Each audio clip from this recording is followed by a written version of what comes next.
Hello everybody, my name is Mathis and welcome to the Prologue episode for week 3. It's going up after the week 3 VODs are live.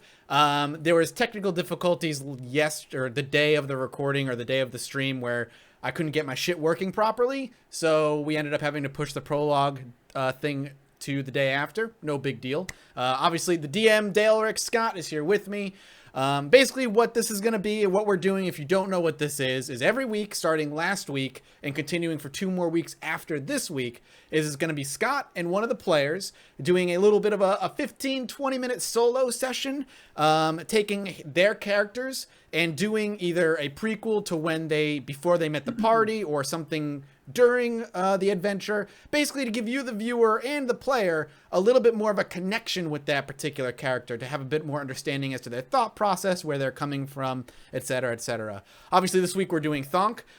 The premise is Thonk is just arriving at the city of Fant, and it's before he meets the party.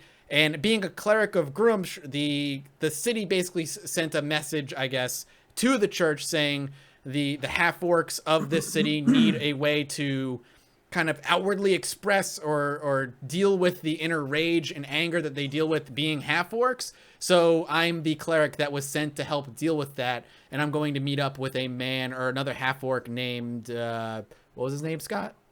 It's Gratz. It's Captain Gratz. So it actually goes one step beyond that. So the message that was sent to the church where it is, and there's not very many large temples of Grumsh around. I mean, he's not exactly a very loved god by this world. So the message that was sent that made its way to you from your church was to go and quell the bloodthirst of these orcs, because they're doing the work of Grumsh and building a trusting, lasting relationship with these humans and the others. So it's not so much the half-orcs that you're trying to quell, because the half-orcs are more docile. They're a weaker breed. You know, they're half-breds. They're not as strong, but they're useful when needed. You understand this yourself. You always try to grasp that rage that boils in from within, from your orcish heritage. It's actually the orcs, the over 2,000 orcs in the city that you're really going there to assist. And the project that's happening in the city, the reason why your church thinks it's so important to keep them there and keep this peace lasting for some time, is because you need to spread the orc seed. You need to get more orcs, more half orcs and orcs to continue breeding to be more prolific in the area, and to lull the humans and other races into this like somber, drowsy trust of the orcs, because, you know, they've been made docile or whatever it is that these foolish humans. So there is somebody that is in this place. He is a full-blooded orc himself. His name is Gratz, and Captain Gratz, and he was the one who had requested for you to go there and to quell the bloodthirst of these orcs, to keep them calm.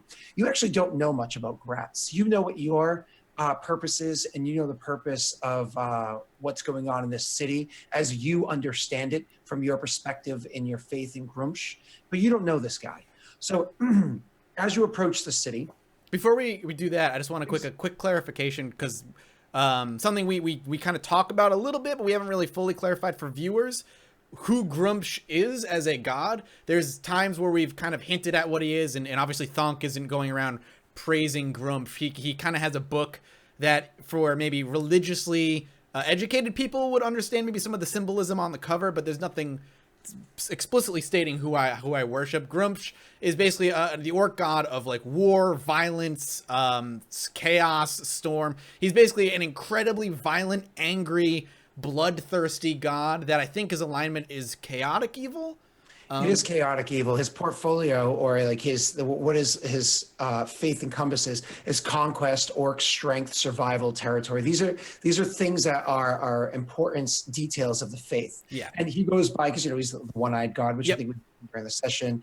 He who watches, the one-eyed god who never sleeps. He's somebody that invokes faith through fear. Something you would typically get from a fantasy setting with orcs in it. Just what, because I'm sure during like streams there are a lot of people who are like, because I know we get a lot of viewers who are like, this is great, I never played D&D before, but this is great. So that's who my character worships. He worships an evil god, and may help explain why Thonk behaves the way he does. Now you continue. Go right ahead. No, that's fine. So as you approach the city, you're approaching shortly after sunrise. You feel most comfortable traveling in the dark, being of orc blood that holds to that heritage strong. You feel most comfortable traveling through the night. So it is shortly after sunrise as you're approaching this city. The gates aren't closed or anything like that. There are guards there. As you approach, they don't seem to pay you any mind, and you're able to just walk your way in. They don't take much notice to you. Now, this is your first time coming to the city of Fant. You are familiar with it. You know of its reputation. You know of the many orcs that are here, but you are not from this place. So where it is that you need to go, you're not very familiar. You just know what your single task is. So first, walking through the city gates, I imagine you take a few minutes just kind of meandering around, grabbing your bearings. Yep. Of the flow of the city and the like. One of the things that you do see here is there's a subrace of humans, of the Shao. They're have different features, different tone of skin, different facial structure, a different language that come from distant, far-off lands to the east. You see that there are many more of these peoples in this city than you have seen in even other areas of Thesk. That doesn't bother you. It's just something that you take to note. After gathering your bearings for a few minutes, half hour, whatever it is that Thonk likes to do as he's in his thoughts, you decide that perhaps it's time for me to head straight to my task. And so you ask around, looking where it is that you can find Captain Gratz. You don't need to make an investigation roll or anything. It's pretty easy to do. He's a man of great prominence. So asking around a bit, you're able to get the directions, and they send you to this nice area of the city, this nice district area, where the buildings are nice, the people are in finer clothing. There's even walls that exist between where it is that the other parts of the city are and this one. Not as grand of walls as the exterior part of the city, but drawing fine lines between where it is that the money is and where it isn't. Right. The haves and the have-nots. So you go into this area. Again, the guards see you coming in, though you are not dressed in the best of garb, though you're not somebody that seems to have a lot of money or finery. You are a person who carries himself well, great posture, stern look, assured step, and confidence in where it is that you're going. So no, the guards might take a glance at you, but they don't pay you too much mind. Right. Half-orcs are not strange in the city. So you make your way in there, you continue asking until finally you do come across the area where is his office. Now, it's a large building. It's made of stone. The building is finely crafted, but as you approach, you can see that this building is probably too large to just belong to this one man. It's definitely too large to belong to this one man. So when you go in, it is a public building. You don't need a knock. You can just walk in. Okay. You see others doing so. You quickly realize that inside this building is the offices of a few different officials around the city. So you realize that he is one of many in here. There are no receptionists or secretaries or the like, but there are little markings on the walls, like the little signages of where it is that you could go to meet with him. Reading that, you quickly discover, which room is his, and you make your way over there. When you go to the room, his door is labeled as his, and it is in fact shut. So when I say labeled as his, it's, like a little plaque that hangs from a door. And the door is made out of like a sturdy it's made of a sturdy structure, fine wood, so on and so forth. But the door is shut. Okay. I will give it a 2 really solid bangs. Okay. You do hear a voice from the inside, a woman's voice from the inside call, "Come in." I will do as told and open the door and step in. Okay, you walk into a room that is an office. The office is decent in size, large enough to have nice decorations, nice finery, many things that pay homage to orc history, like little relics of what's clearly like a bit of orc armor or orc weaponry, tapestries on the wall, stuff like that. All these things that pay homage to the orc race. Okay. There's no markings of groomshire or anything like that around, but there is nice things. There are 2 desks inside this room. One of them is much larger and more impressive, has like horns kind of carved into the wood into it. There was no expense spared on the the finery of this one desk. And behind it, you see a large and imposing older orc. I mean, you can't quite set your thumb on his age, but he is mostly gray. He is a worn man, but And full-blooded, right? Not a half. full-blooded orc, absolutely. So he's got the tusks and everything. He's actually, despite being a full-blooded orc, he actually is not green like a lot of orcs are depicted. This one happens to be more of a brownish skin tone, and even from there, a lighter brownish skin tone. You could almost see the reason why he may have been appointed this task beyond anything else is for a full-blooded orc, he does look kind of like a half orc. He's almost passable as a half orc. If it wasn't for the size of his tusks and maybe the extra feral look of the way his bone structure is, right, you could almost see him pass as a half orc. At the other desk, the much smaller and less impressive one, there is a female half orc that is sitting there, and she's obviously the one that had called you in, perhaps a secretary or the like to him, or at least an underling to him. And when you walk in, she says, is there something I can help you with? What do you need? Yeah, I'll look to her and then look over to him and just say, I'm here to see Gratz. He looks to you and says, I don't think I have an appointment. I take a breath and just I don't step aggressively towards him, but with confidence I step forward and I'll fiddle with my belt, take off the book that clearly has symbolism to Grumsh on it, and place it onto the desk and say, the services of my church were requested. And this is on top of his, so you walk up to his desk. His desk, yeah. There. Like I confidently kind of just ignore her and walk. So as you walk towards his desk, she kind of stands up indignantly, and he just gives her that like side look, like don't worry about it. And he watches you as you approach, doesn't stand to anything. And when he sees that, his look like, who's this guy, kind of falls away a bit as he understands, and he looks at you and says, "But not now. Could you meet me tonight? Time. After the sun falls. Meet me after dusk. Closest inn or tavern I can spend time." She will direct you to where it is that you need to go for now, or where you would like to go for now, and where to meet me later. Okay. I'll grab, obviously pull my book back, put it, and I'll turn to her, take a couple steps forward, and I'll just kind of wait, assuming she heard what I said, and assume that she'll just give me the directions. She seems a little perplexed as to what's going on. But she does give you directions to the closest tavern where there's, drinks or whatever that you can kill some time. Okay. And she does writes down a street where, his other office is that you can meet him. Okay. So I imagine you take this stuff. He just kind of as you leave, if you look to him, he just gives you a nod, nothing big beyond that. You shut the door behind you? I'll head out, and basically I'm not even gonna have alcohol. I'm just gonna go there and basically just. Wait, I'm sorry, you're saying Thonk is not going to drink? I know, really weird, right? It's like he wants to be in control of himself at all times. How about dice? Are you gonna roll some dice? God, no. Play some cards? Listen, they Thonk mom for a reason. I'm just gonna go there, kill time. I don't go out of my way to talk to anybody. If anybody attempts to engage me, they will realize very quickly my answers are short, curt, and I don't want to be bothered. I wait, and then I'll go to where I'm told to go. I imagine water and a hot meal. Yep.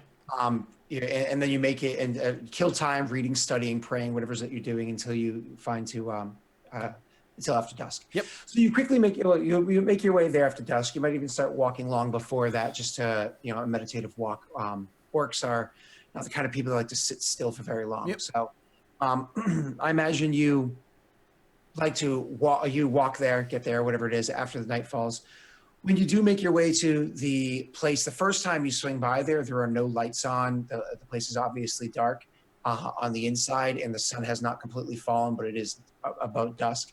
You walk around, sloop around, waste another hour or so, and you come back. You do see that the light upstairs there's a light upstairs that's on. There's a flickering light, and then also inside the bottom floor there is a light, flickering flames or whatever. Okay. Walk up to the door. Yep. And I'll knock or ring a bell or whatever's there and see if there's an answer. Yep. He comes over and opens the door. This time, he just, once he sees it's you, he steps out of the way to gesture for you to enter. I step in. This, unlike what you had just seen this morning or early or late morning earlier today, this is not anywhere near as finely decorated as the one that you had seen earlier. This is much more simply decorated. I mean, there's like a built-in cabinet on the wall where there's like some books and some scrolls, but they're dusty. There's an old fireplace that's sitting there, no flame lit. It is the middle of the summer. I mean, there's stuff around. You know, there's a little alcohol area, but this is just very plainly set up. It's obvious that this is not meant to be showy. It's not meant to be fancy by any means. And you can kind of understand why too. As you had walked through this part of the city, killing time before you got here, you can see that the population transitions. I mean, finery was fewer and far between, and the blend of people went from less human and elf and more into half orc, less wealthy humans, so on and so forth. Again, a clear divide between the social limits of the different peoples, but there are a lot more orcs and half orcs in this area. Okay. So when you do go in, you absorb all of this, and he shuts the door behind you. He does turn to you and says in Orcish just a quick praise to Grumsh. You can almost instantly tell that this is a bit of lip service, something that's instinctive for him, but not necessarily condescending or anything. Dear to him. Yeah, definitely not condescending. It's out of respect to you, but definitely not something that holds dear to him. Like a prayer said around the table, and you bow your head out of respect for your grandparents or whatever, right? Gotcha. Yeah, that makes sense. So he does this to you and gestures for you to go upstairs. I will follow him. My apologies. First, he gestures to the drink, to which I assume. Just raise my hand, and then I'll head upstairs after him then. Yep, and you make your way upstairs. And up there, he does have a desk. Again, this one is even more simple in design than his underlings was at the other office. Makes up sense.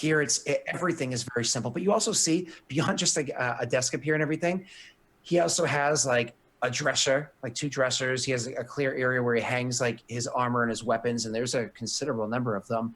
And there's a very simple bed up here too. So this might even be his home, or it could just be a place where he happens to crash due to long nights, whatever the case may be. There is a bed here, and there is a setup for him. Okay. So he does go over to his desk, and he sits behind it to be professional, and gestures for you to sit at a chair across from him. I try not to look like I'm doing it out of disrespect, but I prefer to stand. Mm-hmm. Nope, that's fine. So you just kind of go and square off in a non-threatening or way, and he sees that, takes a moment to get himself comfortable, and says, "Thank you for coming." I'll just very simply nod. I just wanted to make sure that you and I are understanding. You were sent here by my church. And the reason you came. It seems you have a problem that is bubbling to the surface amongst our kind. I don't expect you to know the whole history of this city, but to keep it simple for you, we have a thing that's working, a thing that is doing good for our people. We are integrating. There's even racial integration. We are becoming a valued part of this city. We hold at least a tenth in its number belong to just my kind, let alone yours. You know, drawing the line between the two of you. Yep. And again, in a non-offensive way. And he says, we need this to continue to grow and to breathe. But you must understand that the orcs that live here, some of them, they came from the wilds beyond to live here, or their parents came from the wilds beyond to live here, and they're growing up with their parents' tendencies. We cannot have these violent tendencies to come out in the ways that they normally do when we live in our tribes, the way that they normally do when we are just amongst our people. Games that I and perhaps you played when we were young, games where you would beat one another out of fun who could break the other's nose but first, drawing first blood. These fun, childish games that we very much, or at least I very much enjoyed growing up. They cannot be how these children play with the children here. But the parents are also a concern because they look to play these games not with other kids that could be laughed away or convinced away as games. These are adults, and they're seen as acts of violence, and these kin are being seen as criminals, and many of them are being jailed for it. We need to. They've done well for a long while, but their orc rage is bubbling up inside them, and they just need a way to release this rage. Because if they do not, if they just let it continue to build, well, then what we have going here will not last much longer. To call upon our faith to solve this problem is because, as you know, nobody understands the rage that boils within us like the never sleeping God. I need his guidance to allow them to express their rage, at least enough of it to satisfy, to sate their thirst, so that we can have a lasting peace. I called you here to help with this. I need you to make a lasting peace between us and the others. Can you find a way for them to let this go? Find a way for them to express their rage, to embrace their heritage without tearing the city apart. Any solution I come up with within a short period of time will merely be temporary before maybe months or even years pass before that rage comes again. That's something that may take a while for me to figure out permanently. I kind of sit, I look like I'm thinking. I take a few, like, start to pace a little bit, contemplating heavily. How big, I'll ask him, how big is this city? It's pretty large in size. It's the numbers that are here are, I believe it's 1,000 times a score or greater. The exact number I don't know, but it is many people live here. Most are not capable of war. There are the guards, there are the trained soldiers, there are those that pass through that know their way around a blade, and then there are our kin. And we always know war. We are born of war. How many of us exist in this city, both full-blooded and half alike? The combined total equal nearly 2/10 of the city. So the exact how much of this city, not counting our kind, can fight? You say the guard, but how much does the guard account for? The exact numbers of the guard, I don't know. I would say perhaps 200, 300 fully trained. I would say, I'm sorry, I'm just remembering the meetings that I go to, so much stuff is discussed. I would say 300 fully trained guards at all times exist within the city. Then there are the scouts that exist around it. And then there are the others that can come to the city's call if need be. But the issue is, if our people decide to rise up and fight, they take up 2/10 of the city, and less than 1/10 of it are others that can definitively fight. We would slaughter them, and it would be too easy. And then that would send us careening back into how it was before. We need to make this succeed. Why? Why must you make this succeed? I seem to be very calm. I'm not like aggressively, but I'm poking him. I'm trying to figure out where he stands. Mm-hmm. So you see that he takes a moment and he thinks, like he's trying to calculate how to answer your question. And he says, For too long, our people have lost. For too long, we have fallen to the sword of others because we are the greatest kin that exists on this world. And when we stand together, we stand strong. It is that togetherness, that blood that gives us our strength, the ability to stand side by side, brother to brother, sister to sister, everyone raised to raise sword and axe to take apart anyone who stands before us. But that unity is the root of the strength. And the reason why time and time again, history lesson after history lesson, we fail is because whereas we have our unity, they have theirs.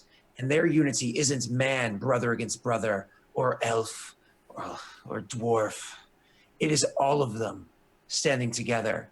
Whereas one has their flaws, the other makes up with their strengths. And they always bind together, and they see us as the other. They see us as the enemy consistently. We need to break through that. I believe that our best strength, the best way that our people can grow in their strength and their unity is to prove to them that we are not weaker, that we are not just an other, that we are a force to be reckoned with, that we are a force to consider. And yet you tell me that if you were to rise up, you would slaughter them. This one city, and then all of the cities around us would come, and we would not hold this. They would siege our peoples. We know how to grow crops as we move. We know how to hunt as we move. We don't know how to do that from within city walls. We can learn structure. As you see, I am proof that we can learn to have position. But we cannot do that by being sieged for slaughtering all of these others. We need to prove our worth. We need to convince them that we are here to stay. He takes a moment, stops pacing, places his hand on his book, seems to think for a bit. You're so ready to fall in line with these lesser kin. You talk of the strengths of orcs, of being nomads. No, you misunderstand me, brother. I do not want to fall in line with them. Why not destroy this city and then leave it to burn? And then move on to the next before they have any knowledge of what happened here. You think I don't know the teachings of Grumsh? You think that the lessons weren't brought to my ears at Bending Knee? I'm sure you learned.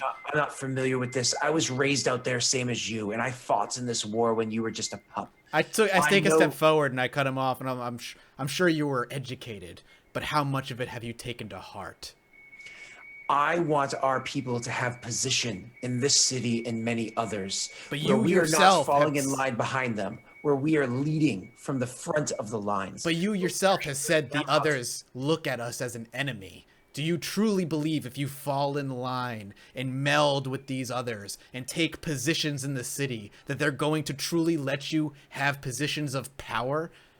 Or do you think they're just going to give you positions of power and look upon you with reverence while behind your back speaking dirt and treating you like the dogs they truly see you as? You think I don't hear the whispers in the halls as I walk through them? You think I don't feel the glances of the guards as I pass? I am covered head to toe with armor and arms that could slaughter any one of these people. I know my ability, and they know it as well, and it frightens them. But that is how it is now. We need to make progress. We need to make an example.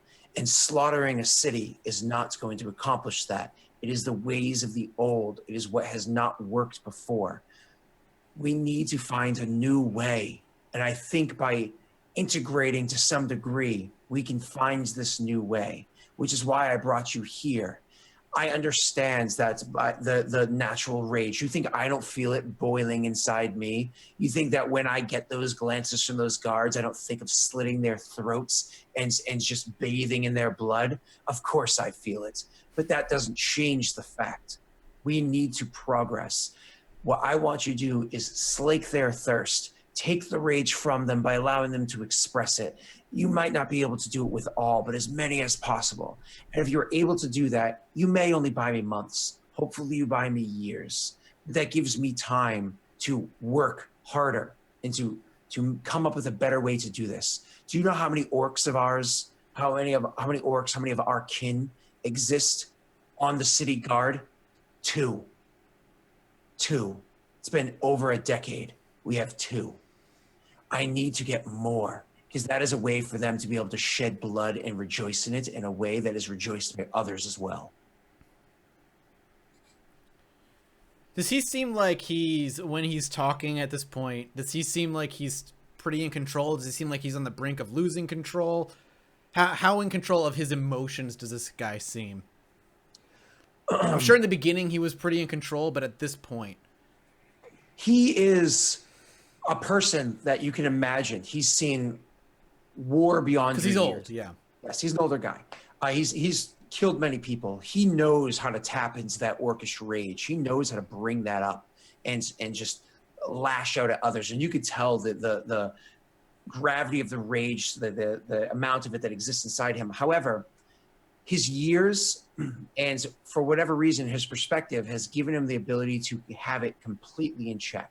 There is no question as to whether or not he would lash out unless it was completely a decision of his. The kind of weight that you see him having is like what you've seen in tribes that you've gone through before. When you've seen the unleashing that barbarians can do with their rage on the battlefield, he holds his in check far better than even they do. That's all right. Cool. That's what I want to know. Not showing any emotion in return to him. I again, taking his words, letting his words kind of sink in, pacing again, thinking. I'll stop, I'll square off and turn to him and say, I obviously have no answer for you in this moment, but I will make you this promise, brother. I will do everything in my power to find you a solution that benefits our kind and your goals. That's all I ask. Slake their thirst for now, and it will be a better solution in the future. You realize, and let me reword that. I'm aware, or well aware, that you should realize that unless you can break through this perceived ceiling that our kind have here, that if it does not happen a year from now, 5 years from now, a decade from now, eventually we will see this town burning from a distance because you were not able to achieve your goals. I know the full weight of consequences should I fail. I carry this burden, which is why I fought for this position, which is why I will not let up this position until my last breath has given from my chest, until my soul goes and joins our Lord. I only hope that you die either having achieved your goal or having your foot firmly upon the mountain of ash that was once this city. He nods. He nods, like in agreement of that, really. Yeah. And with that, he stands up and walks around the table and then goes to shake your hand. I will reach out in respect and do that, and shake his hand firmly. Mm-hmm. And he says, "I hope many die at your hands, and you give birth to many sons." And I'll send the well, I don't think I'm going to say the same thing to him because he's too old to have sons at this point. But I'll nod and I'll give him like a firm salute, and I'll place my hand on my book, pat it a couple times, and turn and look to leave. Mm-hmm. And as he walks down the stairs with you, and as he goes and opens the door for you, the last thing he's as he leads you outside of the place, the last thing he says to you is, "Remember, as many as possible that you can do, and to not negatively impact our status. We've worked so hard. Everything I do will be in the name of our God and our kind." And then I'll turn and I'll leave. Awesome. Good stuff. Good stuff. Yeah.